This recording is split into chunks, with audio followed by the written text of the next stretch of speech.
الحمدللہ وکفا والسلام علی سید الانبیاء وعلی اصحابہ واہل بیتہ اجمعین بسم اللہ الرحمن الرحیم رب اشرح لی صدری ویسر لی امری واحلل عقدۃ من لسانی یفقہوا قولی۔ السلام علیکم ورحمۃ اللہ وبرکاتہ۔ رمضان المبارک کی بابرکت ساعتوں میں آج ہمارا موضوع صلاۃ التراویح ہے کہ شریعت اسلامیہ میں اس نماز کی کیا اہمیت ہے اور اس کی کتنی رکعت پڑھنی چاہیے، اور نبی صلی اللہ علیہ وسلم کے سنت اور صحابہ کی سنت سے کتنی رکعت ثابت ہیں۔ تراویح لفظ ترویہ کی جمع ہے۔ ترویہ سے مراد رکنا یا وقفہ کرنا ہے۔ تراویح کو تراویح اس لیے کہا جاتا ہے کہ اس کی 4 رکعات کے بعد رکا جاتا تھا، آرام کیا جاتا تھا اور پھر اگلی رکعت شروع کی جاتی تھی۔ اگر ہم حدیث مبارکہ کا مطالعہ کریں تو تراویح کا لفظ حدیث میں کسی جگہ نہیں آیا۔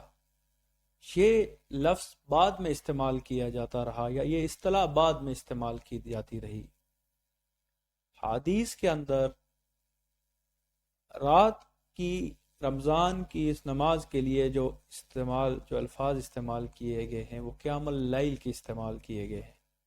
بخاری اور مسلم کی متفق علیہ روایت ہے کہ من قام رمضان ایمانا و احتسابا غفر له ما تقدم من ذنبه، کہ جس نے رمضان کے مہینے میں ایمان اور احتساب کے ساتھ قیام اللیل کیا، اس کے پچھلے تمام گناہ معاف کر دیے جائیں گے۔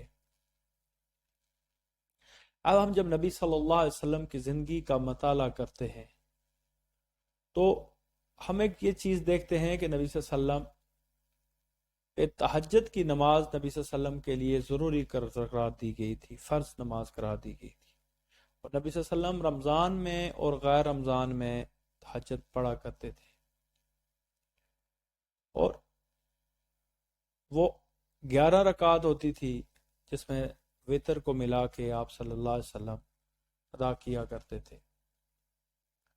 اب نماز تراویح یا قیام اللیل جماعت کے ساتھ ادا کرنے کا بھی نبی صلی اللہ علیہ وسلم کے دور میں اس کا حوالہ ملتا ہے کہ حضرت عائشہ سے بھی روایت مروی ہے، حضرت ابو ذر غفاری رضی اللہ تعالیٰ عنہ سے بھی روایت مروی ہے۔ اس کے علاوہ بھی بہت سے صحابہ سے روایات آئی ہوئی ہیں کہ نبی صلی اللہ علیہ وسلم نے ایک دفعہ رمضان کے مہینے میں نماز تمام صحابہ کے ساتھ قیام اللیل نوافل ادا کیے اور جماعت کروائی۔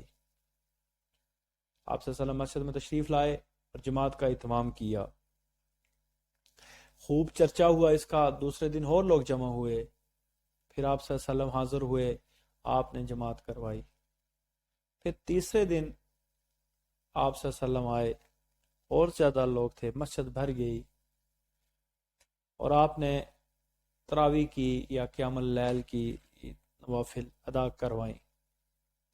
تو اس وقت چوتھے دن پھر آپ صلی اللہ علیہ وسلم تشریف نہیں لائے، صحابہ کی بہت بڑی تعداد جمع ہو گئی لیکن آپ نہیں تشریف لائے۔ صبح کی نماز کے وقت جب آپ صلی اللہ علیہ وسلم آئے وہاں پہ تو آپ نے کہا میں آپ لوگوں کو دیکھ رہا تھا اور میں نے آپ کا اشتیاق بھی دیکھا، لیکن اگر میں آ جاتا تو یہ نماز آپ کے لیے فرض ہو جاتی، تو اس لیے میں نے اس کا اہتمام نہیں کیا۔ تو نبی صلی اللہ علیہ وسلم کی زندگی سے 3 دفعہ اہتمام ثابت ہے کہ نبی صلی اللہ علیہ وسلم نے جماعت کے ساتھ نماز تراویح ادا کی۔ لیکن اس سے ایک اور چیز بھی ثابت ہوتی ہے کہ یہ نماز فرض نہیں، یہ نماز نبی صلی اللہ علیہ وسلم کی سنت ہے اور نوافل کے درجے میں ہے، اور اس کی اہمیت ہے کہ اس کو ادا کرنا چاہیے، اور اگر کوئی نہیں ادا کرتا تو اس کو بھی طعن و تشنیع کا نشانہ نہیں بنانا چاہیے۔ پھر ایک اور اختلاف ہے بہت بڑا کہ تراوی کی رکعت کتنی ہونی چاہیے۔ ایک مکتبہ فکر کے نزدیک تراوی کی رکعت 8 ثابت ہیں، اور دوسرے مکتبہ فکر کے نزدیک اس کی رکعت 20 ہونی چاہیے۔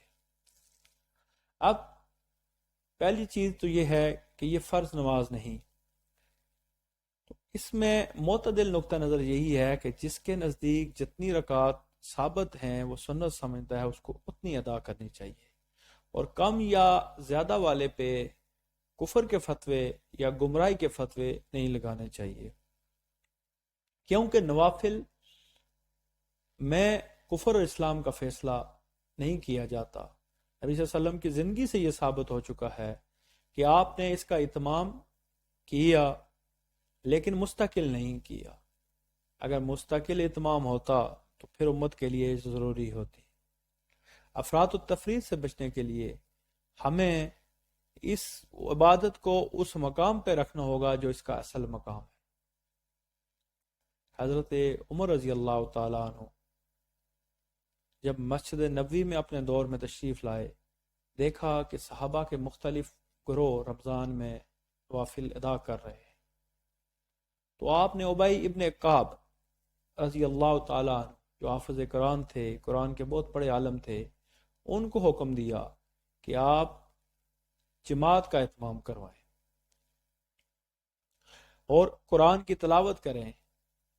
تو اب ابی ابن کعب نے تراوی کی نماز بجماعت شروع کروائی۔ اب اس میں راجح قول یہی ہے، اس میں بھی کہا جاتا ہے، کچھ اقوال ہیں جو ضعیف ہیں کہ 8 رکعت حضرت عمر نے حکم دیا، لیکن جو راجح قول ہے کہ حضرت عمر نے 20 رکعت پڑھنے کے لیے کہا۔